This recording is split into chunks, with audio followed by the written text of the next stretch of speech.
Hello everybody.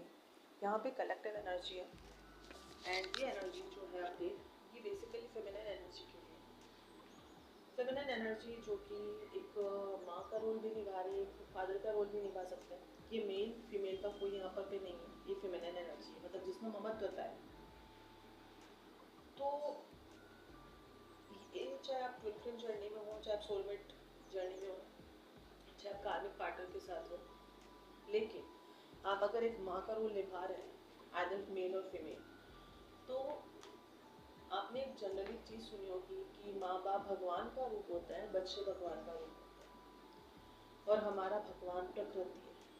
ठीक है, भगवान प्रकृति है, लेकिन माँ बाप और बच्चे भगवान का रूप है।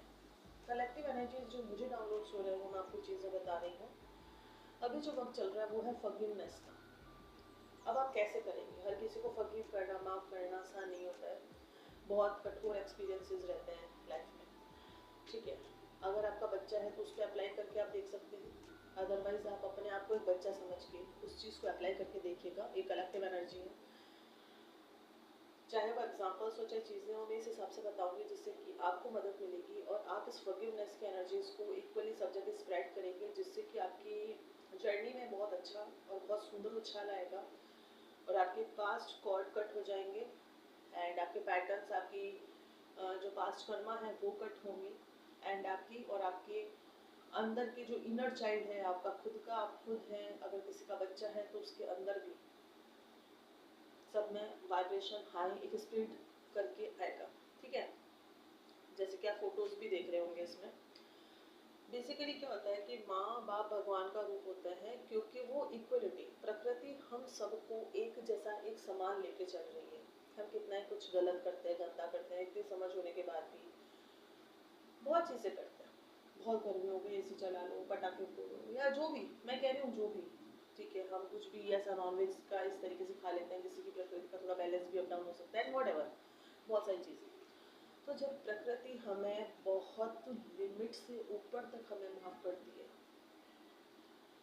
शिव भगवान वो हर किसी को, चाहे इंसान हो, मानव हो, दानव हो, सबको, सब A to Z देवताओं को वो इक्वली उनकी चीज़ों को जो वो मांगते हैं उसके हिसाब से उन्हें वो चीज़ दे देते हैं। बाकी उनके कर्मों के हिसाब से उन्हें रिजल्ट्स मिलते हैं। प्रकृति हम सबको माफ़ करती रहती है, माफ़ करती है, बहुत हद की लिमिट से ऊपर तक भी माफ़ करती है। बच्चा भगवान का रूप इसलिए है क्योंकि वो सबको इक्वली देखता है, उसके लिए कुछ भी अप डाउन नहीं है। वो वाइब्रेशन के हिसाब से चलता है। अच्छा लग रहा है तो वहाँ रहेगा, नहीं लग रहा है तो नहीं रहेगा। बहुत ही क्लियर कट सीन रहता है बच्चों का।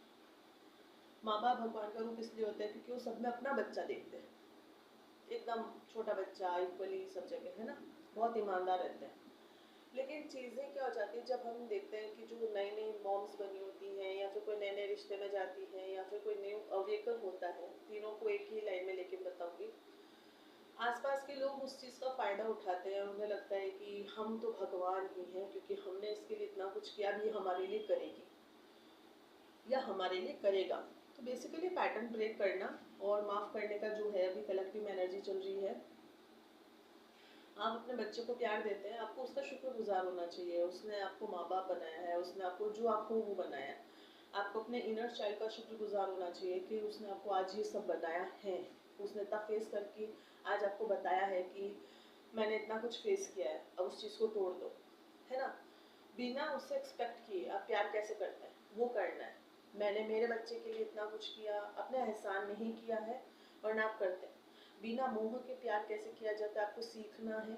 बिना एक्सपेक्टेशन के प्यार कैसे करना, और आपको अपने आने वाली जनरेशन को सिखाना है, और आपके इनर चाइल्ड को ये बताना है बिना एक्सपेक्टेशन के प्यार कैसे करना है।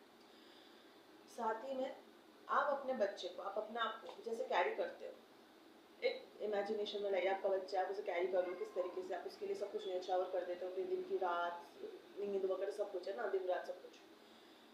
एंड वो बच्चा जिसे अभी कुछ पता भी नहीं है, आप उसके लिए सब कुछ न्यौछावर कर रहे हो और उसे माफ़ किए जा रहे हो, उसकी 10 गलतियाँ हो रही है, वो आपको नींद भी नहीं लेने देता है, या फिर आपको बहुत परेशान करता है, बहुत चीज़ें, फिर भी आप बहुत हंसी खुशी चीज़ें करते हो। क्यों?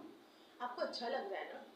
आप बदले में मेरे लिए बुढ़ापे में या मेरी जवानी में ये मेरा सहारा बनेगा एंड XYZ, बहुत सारी चीज़ें, उसके ऊपर आप उसे अभी भी उसे बोझ दे रहे हो। अगर आपके आसपास में आपकी आने वाले वक्त में भी अगर ऐसा कुछ है, आप अपने देख रहे हैं कि अपने ऐसी कोई चीज़ आपके साथ हुई है या फिर आपके आसपास में हो रही है, तो चीज़ों को समझने और समझाने की कोशिश कीजिएगा।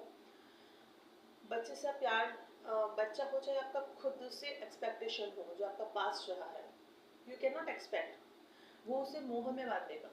मोह का मतलब आप उसे प्रेम नहीं सिखा रहे हो, आप उसे एक्सपेक्टेशंस करना सिखा रहे हो, वहाँ पे मोह आ रहा है।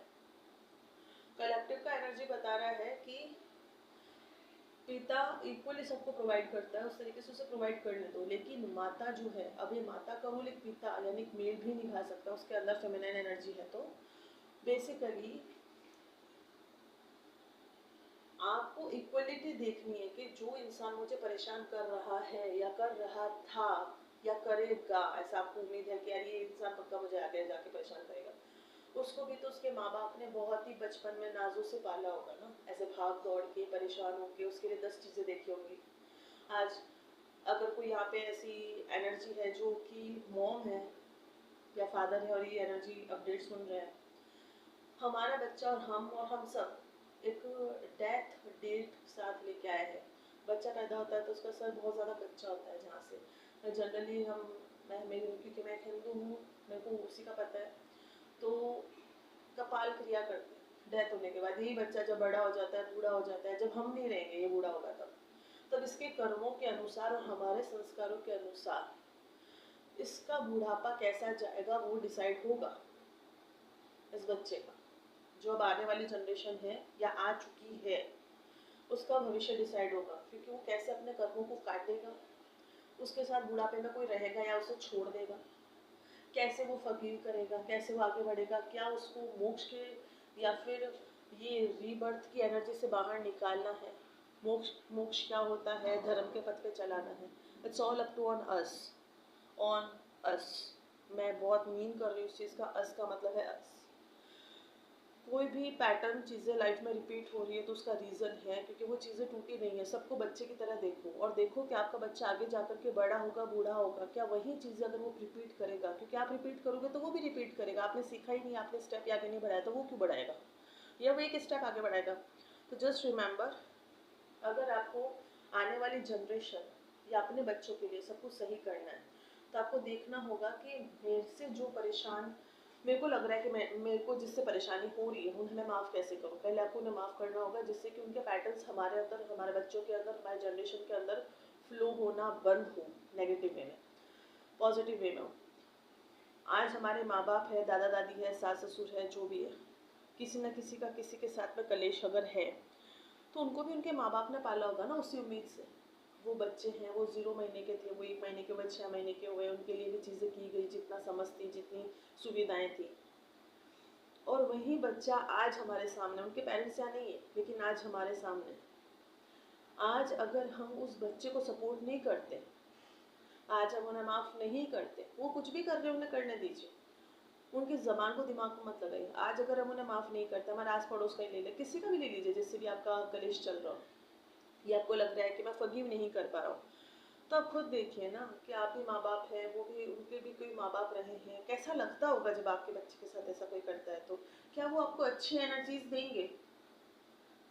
आपके एंसेस्टर्स, आपके जो लाइन में जो भी लोग हैं, क्या आपको अच्छी एनर्जी देंगे? उनकी आत्मा नहीं दुखी? आप बस फॉरगिव करिए ना, वो भी किसी के बच्चे हैं आपके सामने। मैं बच्चों का इसलिए कह रही हूँ कि अभी जो जिस हिसाब से चीज़ें चल रही है, जो मुझे डाउनलोड्स मिल रहे हैं, उससे मेरे को यही आ रहा है कि जो बच्चे हैं, ओके, तो मैं उसी हिसाब से आपको बता रही हूँ। आई होप चीज़ें आपसे रेजोनेट करें एंड मैं आपको समझाने के काबिल रही होंगी। एंड जैसे कि प्रहलाद जी के मम्मी पापा थे, हिरण्यकश्यपु थे, भगवान का रूप थे, तभी वो भगवान को पा सके। लेकिन वही चीज़ अगर प्रहलाद जी रिपीट करते तो हिरण्यकश्यपु पार्ट 2 हो जाता ना, वो प्रहलाद जी नहीं होते। उनकी मदर का उसमें रोल रहा, उनके गर्भ के संस्कार का रहा, उनके पास्ट के संस्कार का रहा, उनके प्रेजेंट का संस्कार का रहा, सब चीज़ों का रोल रहा। उनसे कंपैरिजन नहीं है, लेकिन एक एग्जाम्पल है, वो हमारे लिए एग्जाम्पल स्थापित हो गया ना।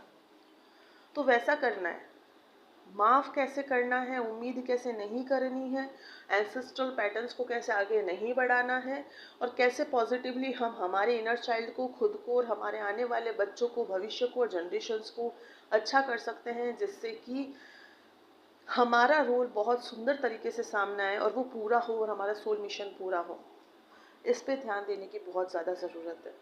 उम्मीद करती हूँ ये मैसेज और ये चीज़ें आपको समझ में आई होंगी। टाइम टू टाइम चीज़ों के साथ में अपडेट आपको मिलता भी रहेगा एंड चीज़ें आती रहेंगी, ठीक है। Thank you so much for listening. पर हाँ, बहुत टाइम बाद में मैं मेरी ऑडियो एनर्जी अपडेट अब अपडेट करना शुरू करूँगी, तो थोड़ी बहुत त्रुटि हो गई हो तो क्षमा करना।